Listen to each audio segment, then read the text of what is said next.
Hi, I'm Chris Verbaten, the Chief of the Force Development Flight here at Lajes Field. We're in the first floor of the Education Center talking to our University of Oklahoma visiting professor, Dr. Chad Johnson. Thank you for joining us today. My pleasure. Will you tell us a little bit about yourself? Sure. I'm an associate professor of human relations at the University of Oklahoma, as you said, and I'm here traveling as a part of what's called our advanced programs.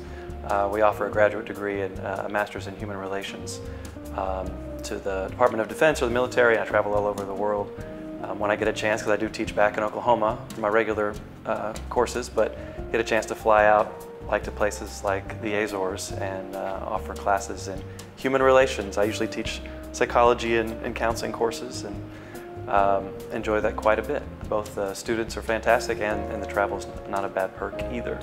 Yeah, it sounds great. Yeah. Which class are you teaching here at Lajes this week?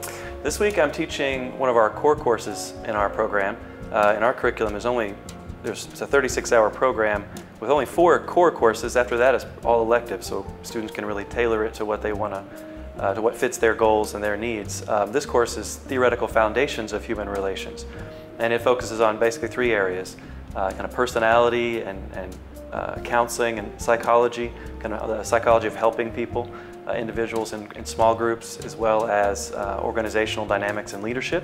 It's another foundation of human relations. And then finally, theories on a larger scale, like social change, working with larger systems and forces. So we'll look a little bit at all 3 of those areas,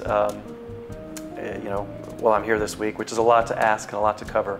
But students work really hard and we have a good time with it. It sounds fantastic, like a fantastic course.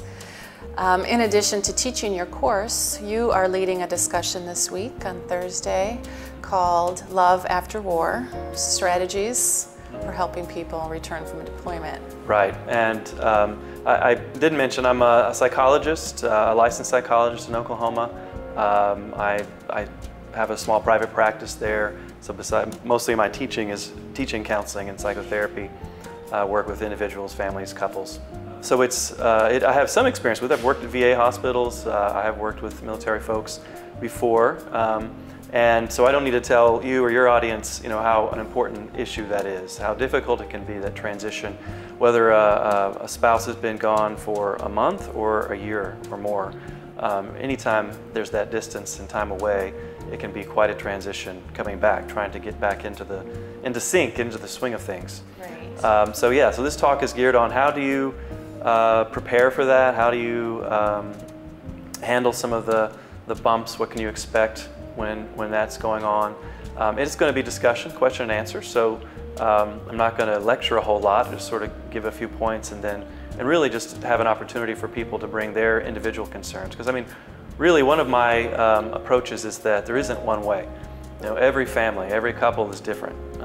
Everyone's dynamics are different, everyone's needs are different. So I don't assume there's a one-size-fits-all for every couple. So I expect there'll be different needs and different kinds of questions and issues that come up, and we're going to have a chance to do some question and answer, whatever the questions are. Okay, good. Who's the target audience for your discussion on Thursday? Well, really anyone and everyone on base. Anyone who, of course, those who have a partner or spouse that where deployment's a common occurrence, or if you anticipate any time that might be. Of course, it can be contract as well. Folks who might be here who are apart from their families already. That they're here and their families are someplace else. Or if there's anyone who just anticipates that might come up, it's better to be prepared, as the Boy Scouts say. It's probably a good idea just to hear what are some of the things you can anticipate and expect, so you can be ready for them ahead of time. Yes. So really, whether you anticipate it might be happening, or you're in the middle of it, or you've had it happen before, or where the deployments separated you before, anyone who falls within that realm, I think would fit. Yes, and I think that love after war, we think about married couples or boyfriend and girlfriend couples, but when you think about reconnecting after deployment, it can also relate to coworkers and just reconnecting within a community itself. Absolutely, yeah, it's a great point. It includes everyone, and that often that that's one of the primary kind of symptoms or struggles that folks have if they do have trouble with coming back after deployment, is that, you said it, reconnection. There's a disconnection that happens. Right. This is natural, you know, even if you're not in a combat situation, you're just apart, you know, even for non-military folks who travel for long periods of time for business or whatever. Mm-hmm. You come back to a community where things have been going on as usual.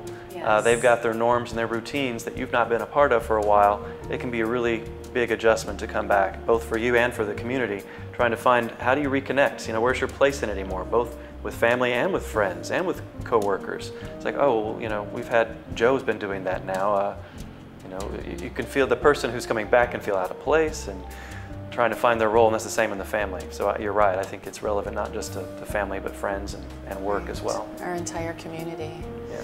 The Air Force strongly believes in resiliency, resilient airmen, referring to physical resiliency, social, spiritual, and psychological resiliency. And especially as it relates to all of the cycles of deployment, and just trying to train our airmen and our families to be resilient to those cycles of deployment. Do you see any stress factors related to the cycles of deployment and with relation to love after war and the discussion that you're leading?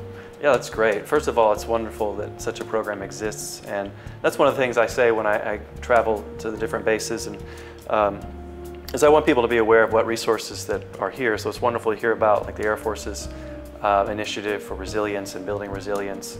I imagine they're both online and maybe even here on base are some resources that people can access. I think that's really important to know. But yes, there are, you know, basically, well, let me say a couple of things. One, it's really hard to predict behavior. You know, people look to psychologists and sociologists and others, and everyone wants to, especially when some tragedy happens, like why, you know, who do we blame? You know, how can we have prevented this? Mm-hmm. But the reality is human behavior is very, very complex. You know, why we do what we do, which is why so many people like psychology or go into it thinking they'll solve that riddle. Well, you don't really, you just come up with more questions because we are highly, highly complex. So the biggest and best predictor we have of future behavior is previous behavior. You know, past behavior is the best predictor of future behavior. So how does that relate to your question? It's, you know, what kind of stress does a person have before deployment? You know, what kind of relationships and connections are there before a person leaves and is separated? Because if things are in a difficult place, if there's already struggles and obstacles in your connections with family and friends and work, it's not likely to improve when you come back. Now it could, you know, sometimes the space could just sort of reset things. That can happen. Right. But usually if there's some troubles before you leave, when you come back, they still might be there and they might increase because of the stress of being away, changes that have taken place. A person might be more vulnerable. So in terms of resilience, sort of knowing where you're at when you leave, knowing where things stand, can help predict kind of what the adjustment's going to be like. Yes, sounds like we need some self-awareness as well. Oh, absolutely, yeah. That's like for a lot of things, that's one of the best skills a person can have, is really taking a self-assessment. You know, where am I right now? How is my stress level right now? How am I managing things? You know, how am I coping? Am I using alcohol to sort of to relax every evening? Not that necessarily there's anything wrong with that, but how much? How often? You know, am I trying to escape things, or am I just needed to unwind a little bit? And you know, it's just what you said, being self-aware. And you know what? Self-awareness really we depend on other people for some of that as well. As much as I might analyze myself and try to understand myself, there's only so far I can get journaling and talking to myself in the mirror. I really need that feedback from my loved ones and my friends to say, hey, you know, I'm kind of concerned about you here, or do you realize, you know, you're sort of putting people off by this behavior, or wow, we really like it when you do whatever. But I really need that feedback. I think everyone needs that mirror that other people provide for us to help us with our self-awareness. So that's where friends and family also have a role to play, is helping a person understand themselves, how they're coping, how they are, where they're at, not just accepting, how are you, fine, as an answer, but really being a little, you know, going a little closer, a little deeper into sort of, well, how are you doing things? How are you coping? How are you prepared for leaving? How are things at home when you come back? You know, what do you anticipate that might be trouble for you? Yeah, that's interesting. But I think that if someone isn't used to that sort of self-analysis or receiving feedback from other people, what do you think a strategy is for that person who then needs some coping skills, especially after deployment? Another, very thoughtful question. I think one, again, is what kind of resources are there here? There might be a clergy person to talk with, counselors to talk with, of course, close friends and family. One thing that we don't think a lot about, because a lot of times we don't want to hear what other people have to say. We like to sort of live in our own little fantasy world.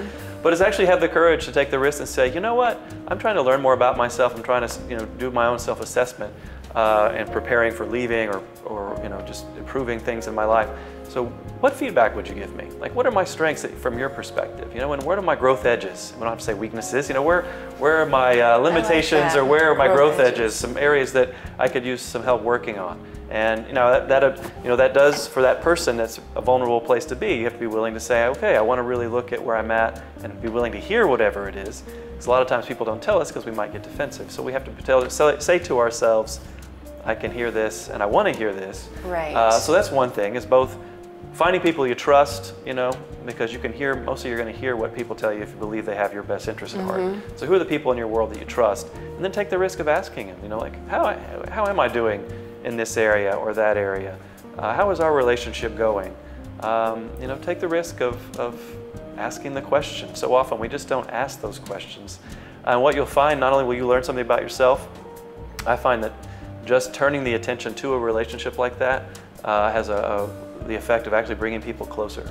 So just by saying, hey, I'd really like to hear your feedback, and if you'd like some, I can give you some too, actually has the results of bringing two people closer, because that's not the kind of conversation people usually have every day. There's an intimacy to it. Absolutely, yeah, exactly. Okay. Well, I want to thank you for joining us today, taking pleasure. time out of your schedule to talk with us. Very much looking forward to your discussion on Thursday, as well as your class this week. My pleasure. Thank you. And thank you to our audience for joining us. We'll see you next time.